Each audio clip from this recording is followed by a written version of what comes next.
Suuta suuta jedhi yoo deemtu tabba gamaa kana waliin baana.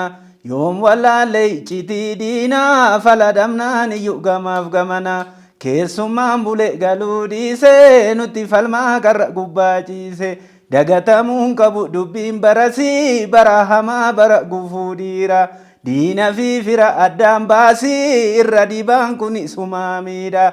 Hin agarreetta agartee yaa jaalkoo firatu si birmate gaafa rakkoo. Hin agarreetta agartee yaa jaalkoo firatu si birmate gaafa rakkoo. Biyyatu si birmate gaafa rakkoo firatu si birmate gaafa rakkoo. Maran martoo maranii guyyaan natti dukkanaa'e akka bubbeetti naraasaa. Har'a sarsaadhuman baasaa yaa bareedduu biyya baakoo sanyii badhaadhaa dilkaasaa. Waanuma hundaayyuu muddamte wanni gootu hin jiru obsumaan bira geessaa. Dhugaa dubbanna yoo ta'e immoo wanni obsinee argannes jira. Egaa akkaataatti fayyadama wallaaluu keenya haa ta'uu, wal dhaggeeffachuu dadhabuu haa ta'uu, wal tuffiinis jiraachuu danda'a malee waan yeroo san dubbanneef san argannee jirra. Harka keenya galee jira.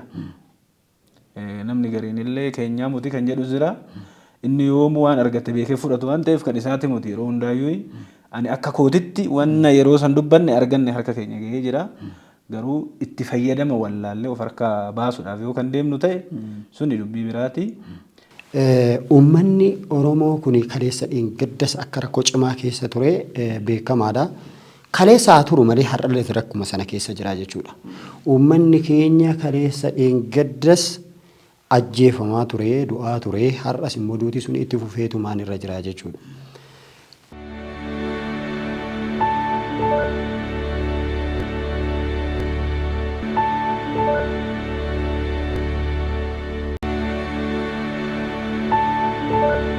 Harka fuune kabajamtoota daawwattoota keenya Bridge Art keessummaa keenya gara keessanitti fiduu ammas akkuma itti fufetti jirra. Har'as keessummoota haaraa waliin bitaa fi mirga kootitti artistii buleeyyii fi artistii lafaa ba'oo wayii waliin walitti deebinee irraa hanga xumura qophii keenyatti waliin turan affeerraa keenyadha.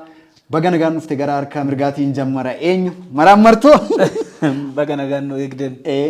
Nullee asitti affeeramnee carraa affeerrii istuudiyoo keessanii argachuudhaaf nu galatamaa jenna. Ani maqaan koo Darasaa Immiruu kan Burqaan jedhama. Hayyee Burqaa baga nagaan dhufte walitti deebina. Gara nattan deebi'a. Firoomsaatis baga nagaan dhufte. Hayyee galatamaa duraan dursee carraa kana nuuf laattanii waamicha nu godhuu keessan irratti guddaa galatamaa isiniin jecha Firoomsaa Haayiluun jedhama. Egaa waamicha keessan nu taasistan kabajnee nutis dhiyaanneerra. Isinis nu waamuu keessanitti guddaa galatamaa isiniin jechuudhaan barbaada. Hayyee nus baga nagaan dhuftan isiniin jenna. Bishaan dhugaame. Bishaan namaan kennitu jedhanii nama ginoo naa himatu sanuu. Ani dhufaa aannan kenni tasee ogaa kan natti aannan akka hin taane immoo asirratti gannaqee bishaan ta'uusaa agarsiiste. Bishaan bu'uura bu'uura dhala namaati waan ta'eef bishaan sanumaaf si gaggaafata. Egaa keessummoota keenyaarraa gama artii keessaniitiin turtii waliin taasisnu keessatti gama artii keessaniitiin artii isin kaastan yookaan sirboota isin kaastanii wal qabatee qabiyyee isaa irraa haasaa waliin turra waan tokko tokkos sanaa wal qabatee waliin haasaa kan itti fufnu ta'a. Burqaa irraan jalqaba egaa Burqaan hangafa naan jechaa jira. Kanaafuu garuma hangafaa gurra Burqaan yoo xiqqaate artii keessa waggaa 12 fi sanaa ol buleera. Burqaan akkamitti artiitti makamte? Ani kan itti gara artii galee duruma ijoollummaa kootiin nan tapha jaaladha. Naan jabbilee tiksus, naan loowwan tiksus akkasumatti akka naannoo keenya irratti illee dhiichisa irratti akkasumatti ani gara magaalaa Finfinnee dhufe. Gaafan gara magaalaa Finfinnee dhufu akka carraa ta'ee mucaa hiriyaa wayii tan qaba. Inni yoo koonsartii qopheesseen achi dhaqee arge sana booda anis hojjechuun qaba waan jedhuun fedhiin keessa koo waan jiruuf artisti Sayyoo Dandanaa biraan dhaqee sana booda achumaan karaa artii galee galaanis nan hojjedhee waaqafaa galatoomu hagarraatti hojjechaa tuman jira. Sirboota oodiyoon gadhiiste jira bara kaaseettaa san sirboota muraasa sirba 10 ol waan akka 12 waan gadhiistee natti fakkaata. Dursitee isaan hojjettee barumsa. Dursee isaan an hojjedhe. Bara 2004 waan akkasii. Isaan keessaa tokko kiliippiidhaan an hojjedhe. Sana booda ergan ture booda immoo sirba amma maraan martoo kan jedhu kana hojjedhe. Okay. Sirbi dhiyoo kana waggaa tokko waan akkasiin dura gadhiifame maraan martoodha mata dureen isaa. Maraan martoo baranaa barri baraan kaatee jedha. Maraan martoo baranaa barri baraan kaatee. Qabiyyee isaa irraa haasuuf na gulan. Kanaafuu durumaayyuu artii nan jaaladha jetta. Artii nan jaaladha. Ergan keessa galee immoo artii jechuun akka uummata Oromootiif waan guddaa akka ta'e naaf galee inumaayyuu ergan keessa tutture waan baay'eetu naa galaa dhufe. Artiin eenyummaa koo na barsiisee maalummaa koo na barsiisee artii jechuun waan guddaadha. Uummata keenyaaf quuqama kee kan ittiin himattu rakkina saba keetii kan ittiin himtu waan keessa kee dhokatee jiru kan ittiin ifa baaftee himtu. Sana waan ta'eef ammumallee aartiin kun seeran warra hojjetus namoonni kamiyyuu aartiidhaaf bootaa kennuu qabu warra hojjetus bootaa kenneef hojjechuu qabu jedhan akka kootitti. Eegan keessa bubbulee waan kana hubachaa dhufee. Sittiin deebi'a. Haasaa keenya irratti kabajamtoota daawwattoota keenya sirbi firoomsas sirbi burqaas mata dureen isaanii maraan martoo jedha. Sababan walitti har'a isaan walitti isinii fideefis sababan qaba. Gara qabiyyeetinis waan wal fakkaatudha kan irraa ilaalaa deemnu ta'a. Firoomsan immoo yeroo dhiyoo kana yookaan torban lama yookaan torban sadiin dura sirba si jaalatame sirba yeroo duraatiif sirba bareedaa gadhiisteerta. Asumaanis immoo baga milkoofteen siin jedha caarraa kanaani. Egaa burqaan artii keessa baay'ee bubbuleera. Ati immoo lafaa ba'aadha. Akkuma burqaa gara fuulduraa baay'ee akka hojjettu abdiin qaba. Mata dureen sirba keetis maraan martoodha.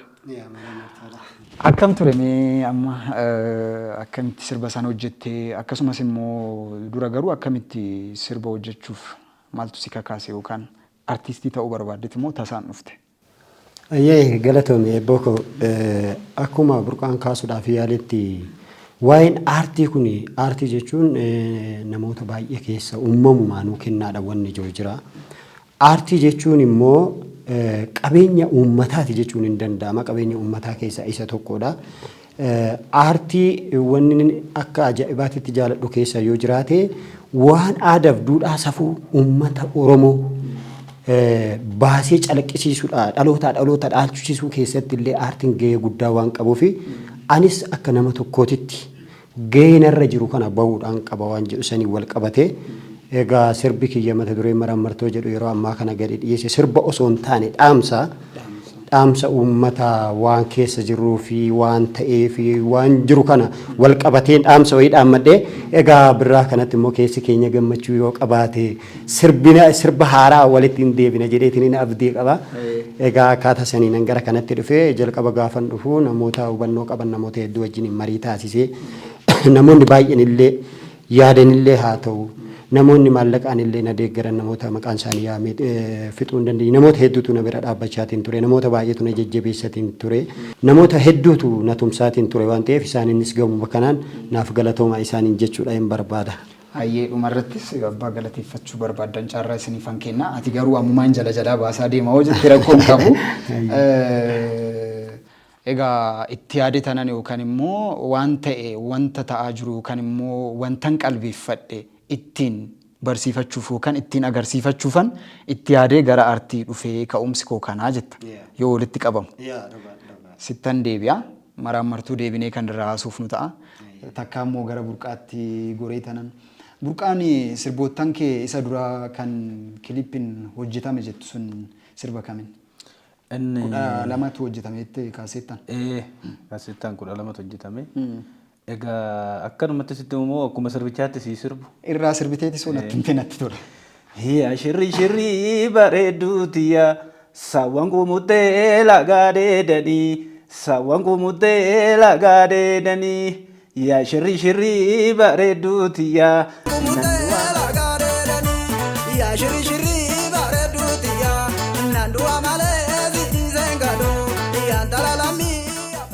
inni jaalala sitti makaa jira laalime. Wanni jaalala taatu mi oofti jedhee. Egaa sirba kana jalqaba akkuma hojjedhee nan sirba kana hojjedhe. Sana booda sirboota biraatis baay'eetu jira gaa. Kan kiliippiidhaan hin hojjetamne. Kan kiliippiidhaan hojjetin hin jiru. Egaa waluma akkuma waliigalaatitti hojjenne jedhee amma kan dabre kanaa miti ganaa hojjenna. Nuti ijoolleen Oromoo warra safuu gurguddaa qabuudha, warra duudhaa guddaa qabuudha, warra dubbiidhaan wal dhagahu, warra wal hubatu, warra dubbatee hubachiisus waan taaneef sodaa homaatu hin qabnu ganaa hojjenna.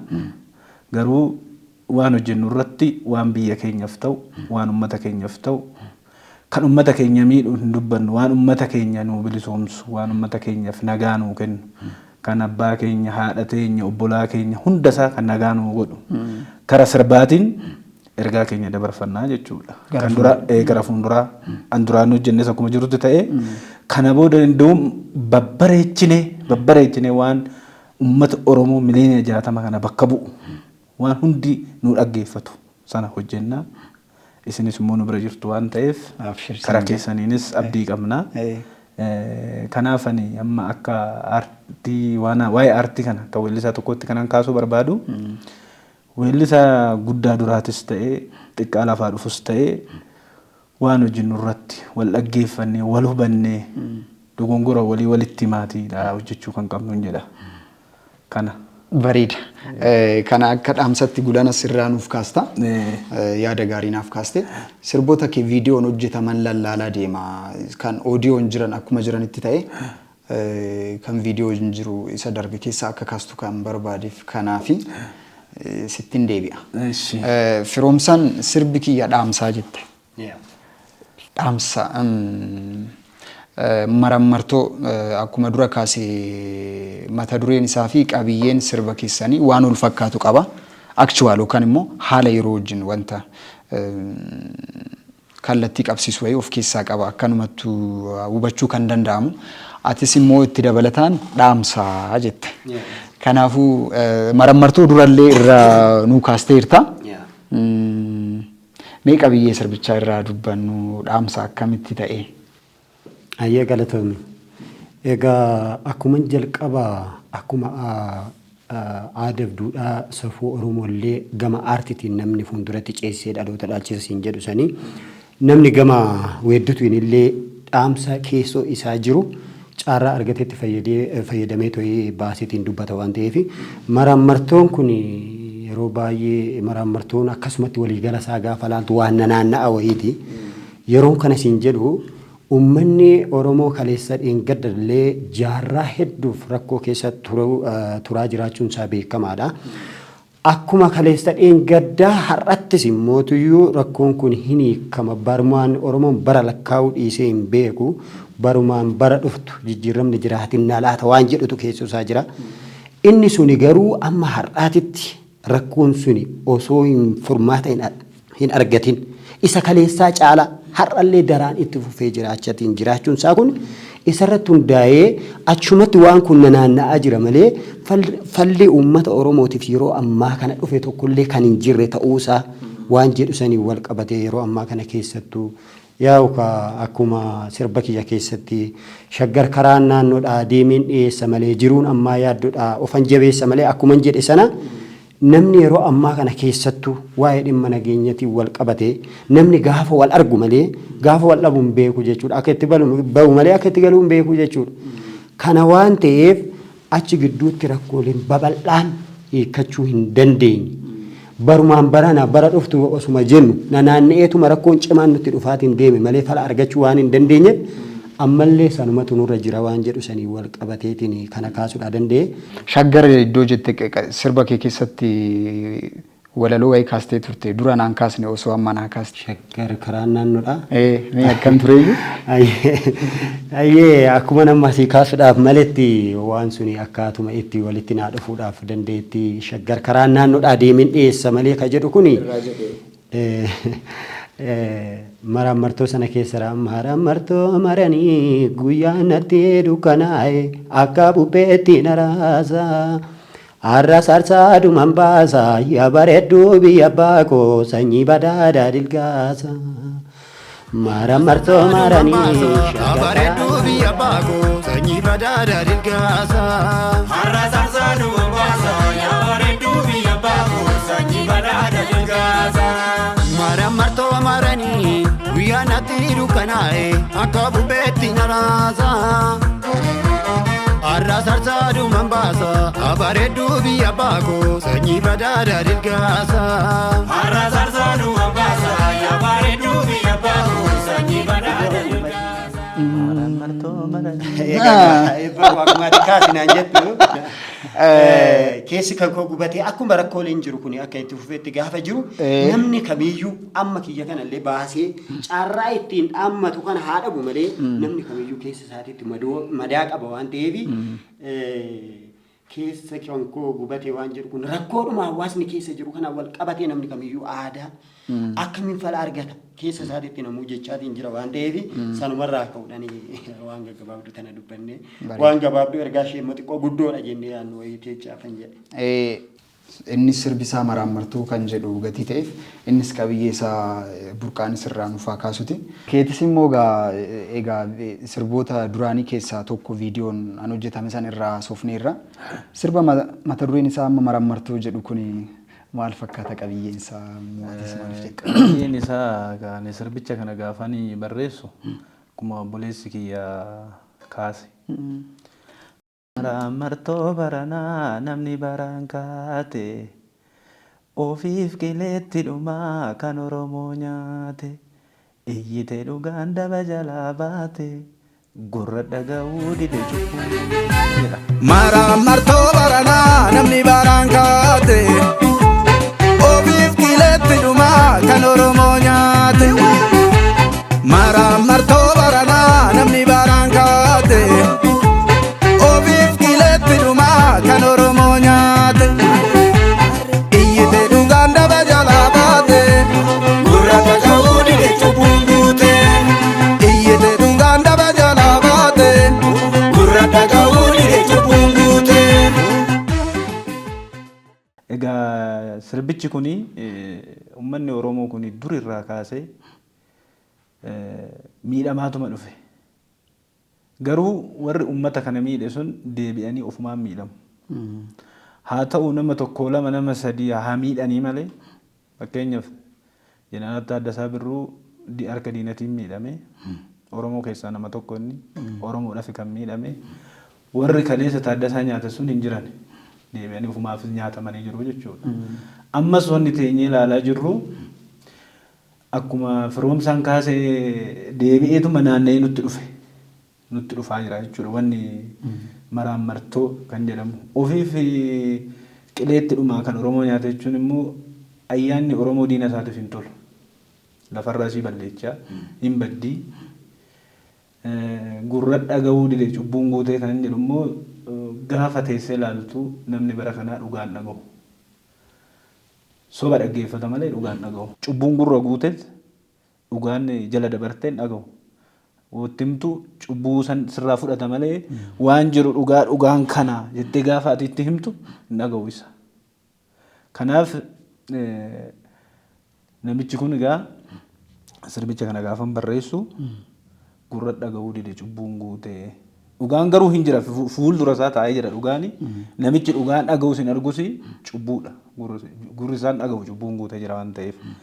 Kanaaf egaa namni tokko gaafa sirbu waan gubatee garaasaa keessatti miidhama garaasaa miidhama koo qofa osoo hin taane miidhama saba kooti gaafa argitu gadi baatee karaa aartiitiin ibsitaa jechuudha.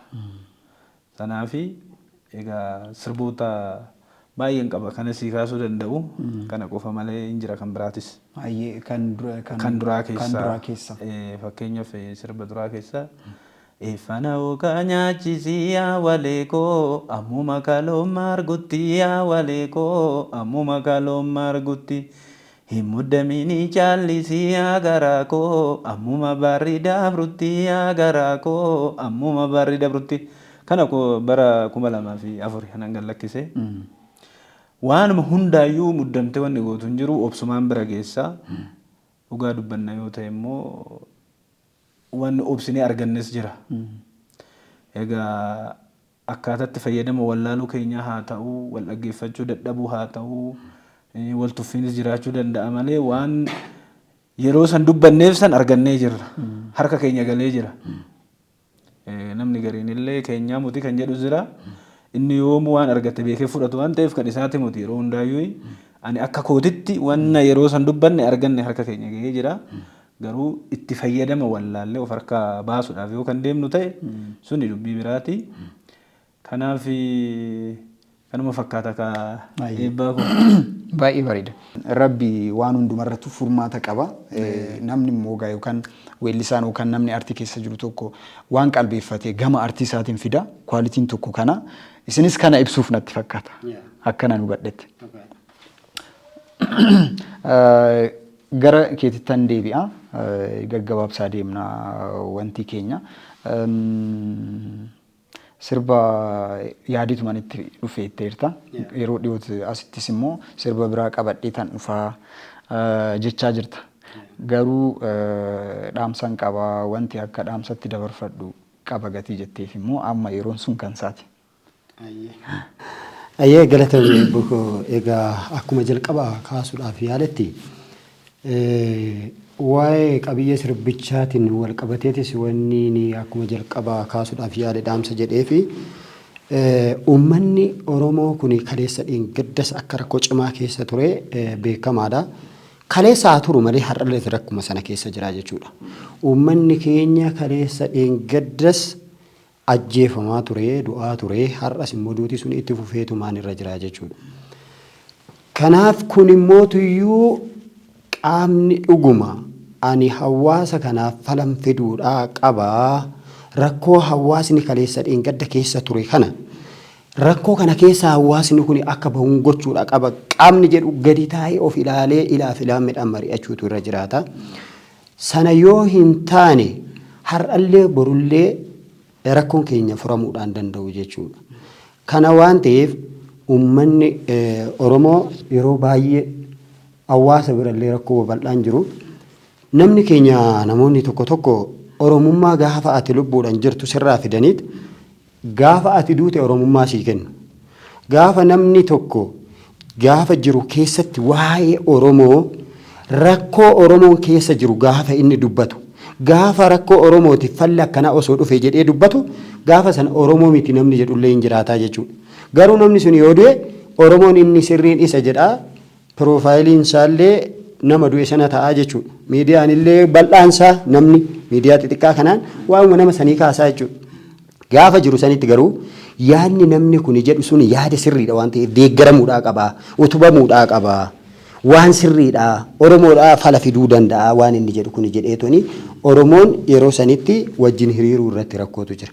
Namoonni waa'ee erbuu shinigaa beekan jechuudha. Namoonni waa'ee sanaa beekan Oromoon kutaaf amantaa wal qooduudhaa qabaa inni gujiidha inni arsiidha inni baaleedha inni jedhu kuni gonkumaa namoonni waa'ee Oromummaa beekan sanan kaasanii jechuudha.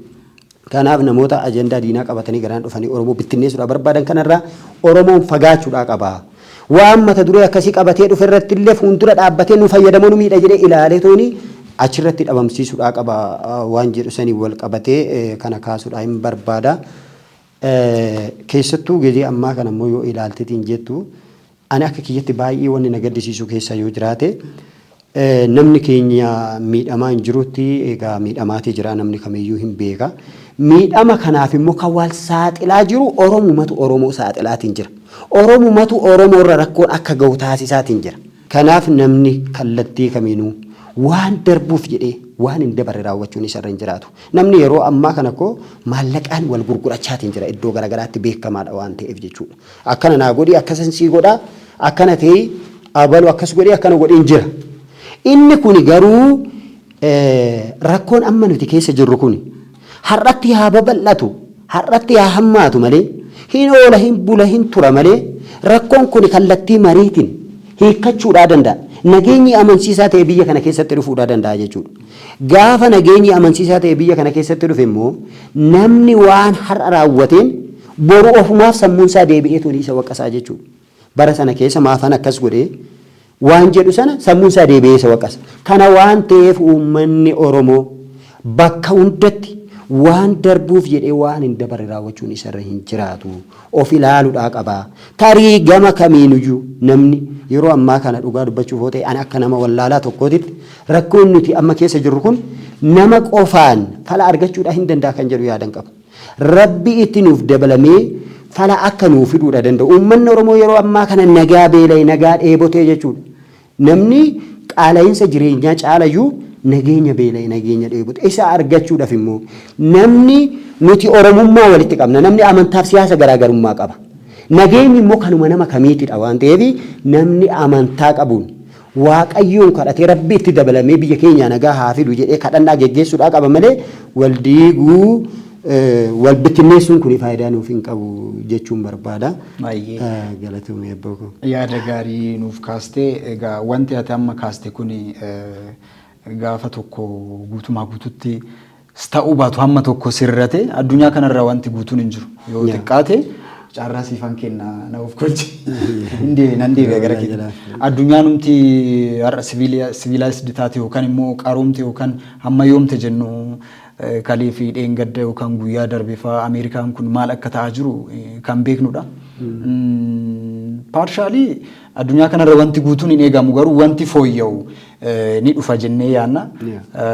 Wanti fooyya'u dhufee marammartuu sirba jedhurraa immoo irra geenye kan jedhu kan sirbi nu nama taasisu. Gama aartiitiin garuu waan xiqqooshii waan dhaammadhu waan qabu waan gabaabduu ishee dhiifama yeroo bal'aa siin jalaa fudhadhe. Siin kenna carraa isaa kenneeti fannu sitti deebi'a. Akkuma firoomsaa wanti nuuf dabaltu jiraate immoo burqaan baay'een sirraa ture garanatti. Ani wanni dabaluu barbaadu hoo jiraate egaa akka ilma Oromoo tokkottis uummata Oromootis kana jechuu barbaadu namni tokko yoo karaa biraati iyyaasitti dhufoote abbaa qe'ee taate maalatti iyyitaa maalin rakkoon kee jettee gaafachuudha danda'uu qaba uummanni keenya malee waa iyyuu faana yoo kan iyyuu ta'e hin ta'u. Namichi suni sitti iyya jira waan ta'eef ati wajjin ofitti iyyuun hin barbaachisu. Situ abbaa biyyaati situ abbaa qe'eeti waan ta'eef maal taate iyyitaa rakkoon kee maalii jedhee gaafachuu danda'uu qaba. Inni biraa immoo ani kanan dubbachuu barbaadu abbootiin amantaa kanuma fe'e haa ta'u. Isaan waaqa nuu kadhachuu qaban poolitikaa keessaa ba'anii siyaasa keessaa ba'anii waaqa nuu kadhachuu qaban. Namni kamiyyuu biyyi jiraate kan jiraatu. Mootummaanis warri uummataaf kan qabsaa'edhus hundi kan sirbus kan daldalus marti keenya warri lafa kanarra jirru yoo biyyi nagaa ta'e kan waa hundaa hojjechuu kan dandeenyu. Kanaaf in laaltoote abbootiin amantaa gadi ba'anii waa'ee siyaasaa haasa'u kun isaan irraan eegamu. Isaanis of sirreessuu qabu. Uummataafis waaqa kadhachuu qabu. Inni biraa jaarsoliin biyyaa akka aadaa Oromoo duriitti akka safuuf duudhaa Oromoo duriititti Oromoon dur malkaa bu'ee tulluu ba'ee waaqa kadhata. Waa inni roobuu fili baatee waa inni reeloobuu dide malkaa bu'ee tulluu ba'ee waaqa kadhatee roobaaf kana seenaatu jira an agarrees jira kan seenaadhaanis taa'ee jiru jira. Akkuma manguddoota durii sanitti malkaa bu'anii tulluu ba'anii waaqa nuu kadhachuu qabu. Dargaggeechi immoo dargaggeecha isaa ta'u dargaggeettiin namni tokko fooloo ittiin guddifachuudhaaf wayin immoo ittiin akkuma hojjetaa mootummaa tokkootti itti mindaa ittiin nyaachuudhaaf dhiiga ijoollee keenya akka hin jiksine dargaggeechi fi dargaggeettiin of eeguu qabu waan hundarraa'u. Waan ofii arganii itti amananii ala waan namni biraa jedhuun dhiisuu qabu. Kana gaafas hin jedhu ati Oromoo jechaati ati Oromoo Wallaggaa ati Oromoo kun maaliif barbaachisa gandummaan nurraan barbaachisu nuti Oromummaatu walitti nu fide dhiiga keenyatu tokko malee gandan beeynu lagan beeynu Oromummaadha kan walitti nu fidu waan ta'eef kan bakka fe'aa haa ta'u amma Oromoo ta'e tanaaf dhiiga kooti anis isaaf dhiiga. Kanaaf wanna hojjennu irratti ganda keessa sodoo baane. Warra Oromoo akkana Oromoo lagaa Oromoo gurraacha Oromoo gaarree maaltu kana fide Oromoodha nan beeku Oromummaa isaati nan beeka malee kan gara walitti fidanii istiraateejii ittiin adda nu bittinneessanii waa fudhatanii deeman barbaadan kana odoo uummanni keenyas itti dammaqee ofirraa dhaabe. Nutis immoo warri waan sirbinus haa ta'u warruma waanuma fe'aa ta'uu warri waa'ee Oromoo dubbannu Oromoo tokkoomsuudha malee Oromoo adda qooduu oduu baanne. Fakkeenyaaf Oromoodhaaf hanqabsaa yoo ta'e atis Oromoodhaaf qabsooftaa yoo ta'e immoo waan wal ajjeefnuuf hin jiru. Yoo faayidaa dhabdee garuu lafarraa wal finna. Atis nan nyaadhaaf kaaddan nan nyaadhaaf hanqaadha waan ta'eef jechuudha. Oromoodhaaf qabsoofna taanaan garuu teenyee haasofnee walii gallee waan uummata kanaaf ta'u waan uummata kana bilisoomsu waan uummata kanaaf galmaan gahu gatteenyee mari'anneet uummata keenya galmaan gahuudha ceesisuudha malee wanni nu ajjechiisuuf hin jiru yoo faayidaa addaa qabaanne malee kanaafuu ni dhaamsin qabu nama kamiifiyyuu odoo Oromoo addam jalaa qooduu baatanii han bakka fe'eetu haa ta'u sabumti biraatillee ani Oromoodha jedhee odoo dhufee simachuu qabna. Oromoon kan beekamu kanaan guddifatee Oromoo godheetti Oromoon beekama malee Oromoodhaan ati Oromoo miti jedhee miti Oromoon kan beekamu. Kanaaf abbaan barbaade ani Oromoodha jedhee hoo nutti dhufe Oroomsinee fudhachuudha malee Aadaan jirus sanuma kan baran. Aadaan nu qabnus abbootiin keenya Oromoon kan beekamu hammataadha kan jedhamuun baatee ofirra godhee waan miti. Oromoo guddifateet Oromoo godhee lafa kenneefi farda kenneefi qotiyyoo kenneefi mana ijaareefi niitii fuudheefi ilma kiyya jedhee Oromoomsee akkasitti beekama Oromoon. Oromoo kan isaatiin Oromoo mooteeru kana ani hin beeku kun anaaf gaafidha inni. Innumtuu haa gaafatamu. Kanaaf isinis immoo warri miidiyaa inni guddaan waraanni nu qabnu hayyoon nu qabnu miidiyaadha. Miidiyaan waan Oromoon qabu waan Oromoon dur qabu safuu Oromoo kana irra deddeebi'ee gabaasa uummanni ilaalee barachuu danda'a. Waan Oromoo keessa hin jirre garuu Oromoo barsiisuun uummata kana balleessuu jechuudha. Oromoon safuu gurguddaa qaba. Fakkeenyaaf hundi keenya ijoollee baadiyyaatiin beekna. Nama guddaa fuuldura dabartee laga hin ceetu. Namni guddaa yoo karaa irratti dhufe teessee dukaatee jetta. Bakka nama guddaadhaaf kabaja kennita. Kanaaf wanni akkasii kana beekuu qabna. Warroota nu gadi jiranis haa ta'u warra nu oliitis safuu fi duudhaa durii keenya sanitti deebi'uu qabna. Yoo san ta'e Oromoon kan galma gahu. Bakka aadaa isaan beeknetti, bakka safuu hin beeknetti, bakka hangafa hin beeknetti, bakka quxisuu hin beeknetti ani bilisoometan galma gahaa kan jedhu kun anaaf fudhatama hin qabu. Maaliif yoo ta'e namni dursa safuu isaa beekuu qaba. Duudhaa isaa beekuu qaba. Nuti miliyoona 60 jechuu bichaan galmaan nuun gahu.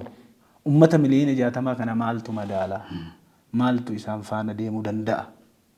Sirba kiyya irratti illee jedheen ture dubbii hartuun dubbannu saba guddaa taane nuti Oromoo hoggaa jennu Oromoon biyya kanaaf utubaadha. Nama biraatiif garuu xiqqishuu ta'uu danda'a akka inni ilaalutti akka inni hubatutti. Oromoo jechuun biyya kanaaf utubaadha. Biyya kana baatee kan jiru Oromoodha.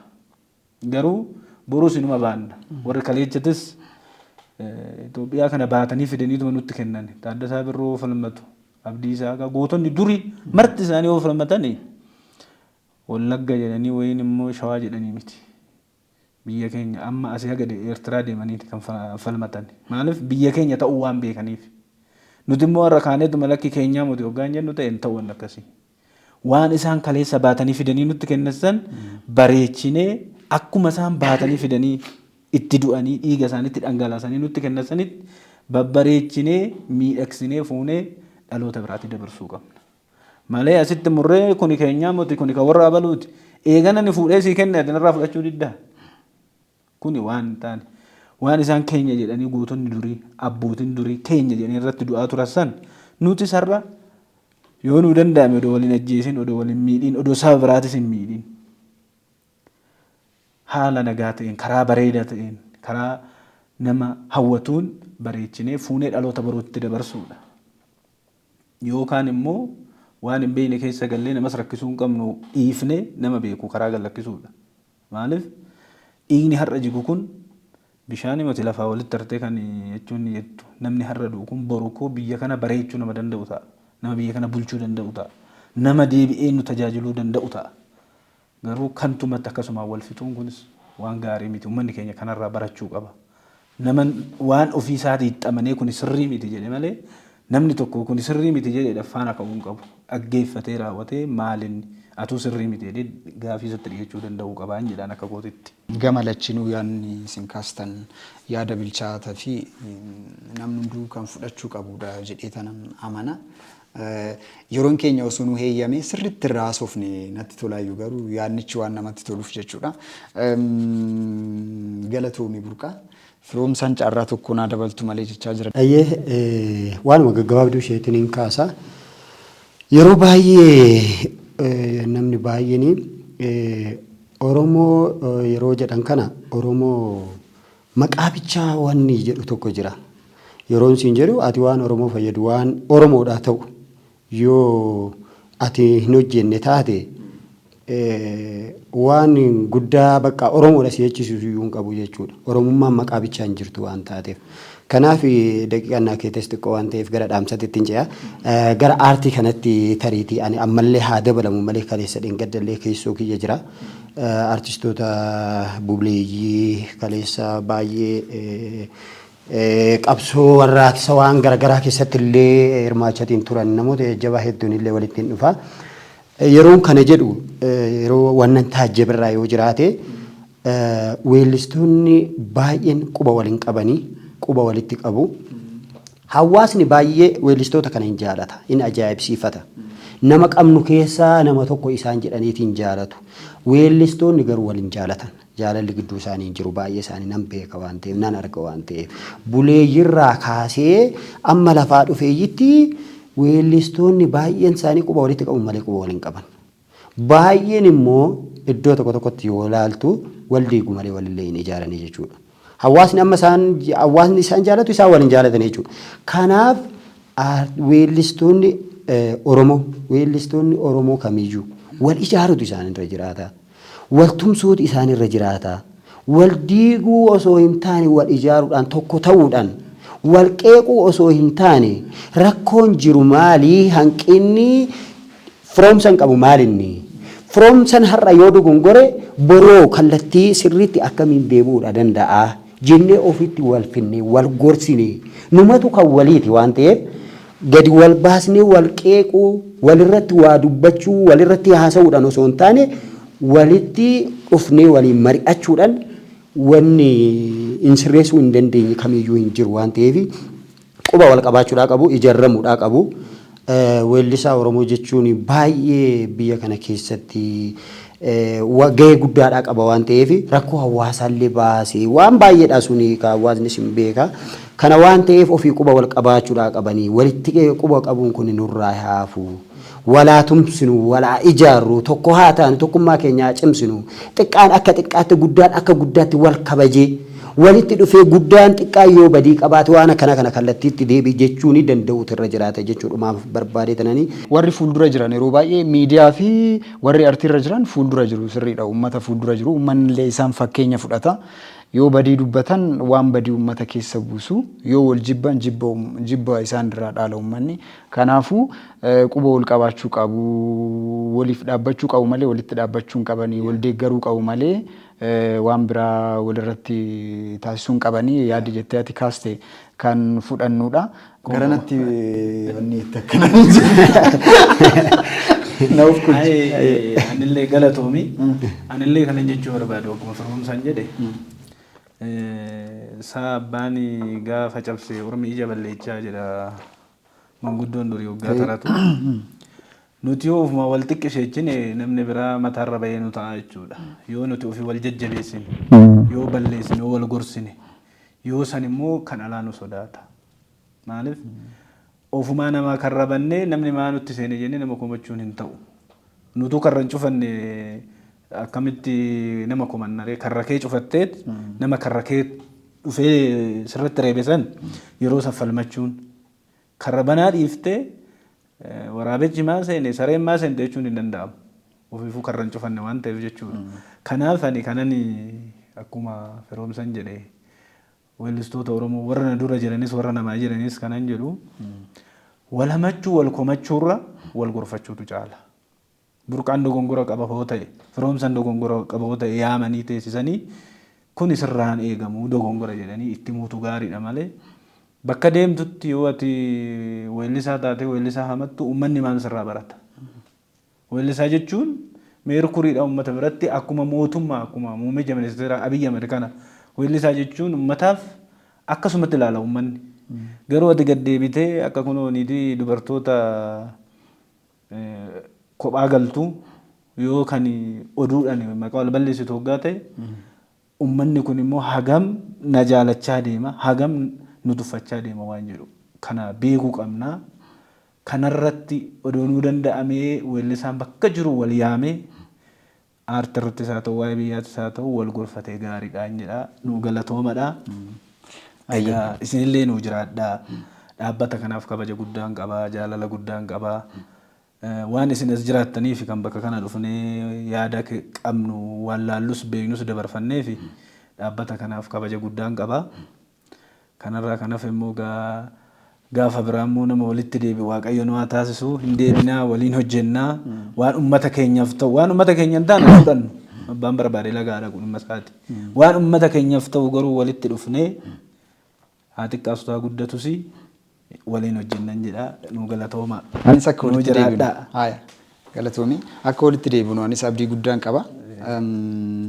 Akkanumatti cufna weellistoota lama gidduu taa'ee geerarsi takka illee namni keessa buusuun dhabamaa dhumarratti. Ara hin geerarra maali liqaa kam naqna keenyuma waaqayyo nuu kenne. Lachuu haa geeraran miti kaameeraa maaliin keenya mallattoo naa kennaan. Lachuu haa geeraran tokko tokkoon. Ana caalaa ani hangafa kiyyaa dabarsee laadhifee jira. Qootaaleen tokko illee nira jirti. Geerarsi yoo dhufuuf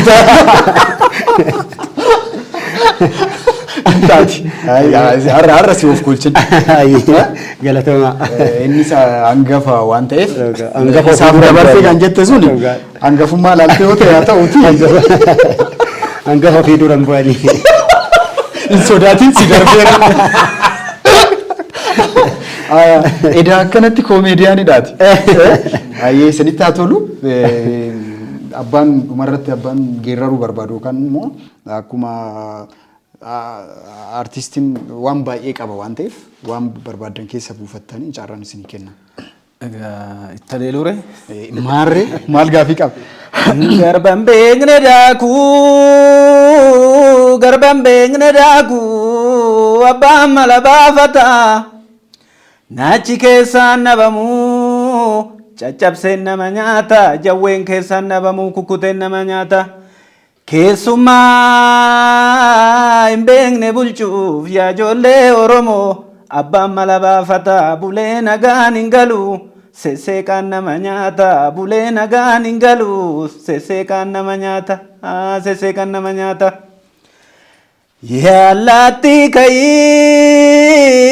Yaallatti kayii manarraan taa'ini ijaarte balleessita. Yaa fuuftuu gandaa yaa sodaattuu namaa maadayita ka'ee goota ka'ee taaddee birru maadayita ka'ee goota ka'ee agarii tullu ka'ee mastaawot walloo ka'ee mootii warqitti ka'ee jimaa sanbate seenaa balleessita seenaa xureessita seenaa balleessita. Hami jetta malana nama hami jetta ani namu garbu diisi jetta malan ishi diisa gade danga darbu hiddi badde tamgalta qabnaan namanni sukormietta kuni na laafu fiyyure sittaa tolu dhugaa rabbi onneen jira beekino jira baay'ee irraa haasa'uu caalaa yeroo baay'ee maa'inni ni beektu gaa isin warri weellistoota weellus kan fayyadamnu yeroo baay'ee afaanin haasa'uurra waan ta'e akkaatti mimmi'eessitee bifa aartiitiin ofiddu mooroof waa sirriitti walitti duraan dubbanne sana inni walitti qabee fida waan sanaadha atis yeroo bira hin qabamta sirbaa oolee amma qufaan na qabeedha. Mudii qabattee dhugaa rabbi. Weellisaan yoo utaaluunis qabee shaayiin dhugu ittuma sirba malee. Bookaan ittiin qophoofne soo dheeraa kun qabu. Ara sinitti tolu dhugaa rabbi. So ana baay'ee natti toleera osoo yeroo dabalataa qabaannee itti wanni inni firoomsaan sirbaadhaan dhufaatan jira jetteerta. Atis immoo artii ittuman deemaa jira waan jetteef yeroo biraa akkuma jette burqaas ta'ee firoomsaa deebinee wal arguun keenya nafu akkuma waan gaarii hawwanna. Boruu gaarii ta'e waan amma irraa dubbanne kun hunduu wanti gaariin jiru akkuma itti fufetti ta'e wanti immoo bade jennee irraa dubbanne deebi'ee sirrate kan rabbi guyyaa nu kennee deebi'ee. Waaqayyo saniif nu haa taasisu akkuma firoomsaan illee arbaama hojjechaan jira. Egaa waan dubbanne waan dandeenyu malee waan dandeenyu sin dubbannu. Hundumaayyuu nuti ijoolleen Oromoo waan sodaannu hin qabnu. Waan Oromoo boonsu waan Oromoo gammachiisu qabannee dhufna waan turrus miti. Egaa isinuma faana kanumatti egaa boleessi keenyas boggaalanis eebbanis firoomsanis burqaanis gaafa tokko immoo uummata bohaarsuun keenyan oolu garuu wanni goon waan uummata keenyaaf ta'u qabanneetuma dhiyaanna egaa isinis nu jiraadha kabaja guddaa argadhaadha egaa dhaabbata kanaaf kabaja guddaa qabna akkuma duratti jennee karaa fuulduraatis immoo akkanumatti gaa tuma fufaa deemna. Waan adda kunnoo miti jechuu kooti. Ayyee achiin nu haa ga'u. Fireesi duraan goree laata. Geeraru jennaan hambee caarraas ta'u. Uumaa rakkoon hin jiru. Ani sangafa kiyyan doorsu jedheetu mana dabarsee laadheefi. Rakkoon bakka hin jirtu. Egaa dhumarratti akkuma ati kaasuudhaaf yaaltee uummata keenya kabajamtoota jaalatamtoota uummata Oromoo hundaan Firiij miidiyaan egaa weellistoota keenya bulee jirraa amma lafaa dhufeeyyititti haala gaariidhaan akkaataa isaan illee boruuf iftaan miira gaariidhaan hojimaata hojjetan keessatti illee waan aadaaf safuu uummata Oromoo eeggatee akkasumas waan Oromoodhaa ta'u waan gaarii akka hojjetaniif jajjabeessaniitiin bira dhaabbachaatiin jiranii egaa anis carraa argadhe kanaan guddaa nuuf galatoomaa nuuf jiraadhaa fayyaa ta'a horaa bulaa deebanaa isin jaalanna jechuun hin barbaada nuuf jiraadhaa isinillee. Bakka geerraa san bakka buustee anta dhadhaanuu dibe dhugaa galatooma sillachuu taphumaafin akkas jedhe waan wal agarriif baay'ee itti gammadeera akkuma dura kaasne yeroo biraa deebinee kan wal agarru ta'a yoo rabbi umurii nuuf dabalee isinis hojii keessan xumurtanii milkooftanii deebinee kan wal agarru ta'a qophii keenya har'aatiif garuu waan itti gammadeera kabajamtoota daawwattoota keenyaa qophiin keenya isa daawwattan fakkaata yeroo biraa keessummoota biraatiin kan deebinee wal agarru ta'a hammasitti turtii gaarii isiniif haa ta'u horaa bulaa.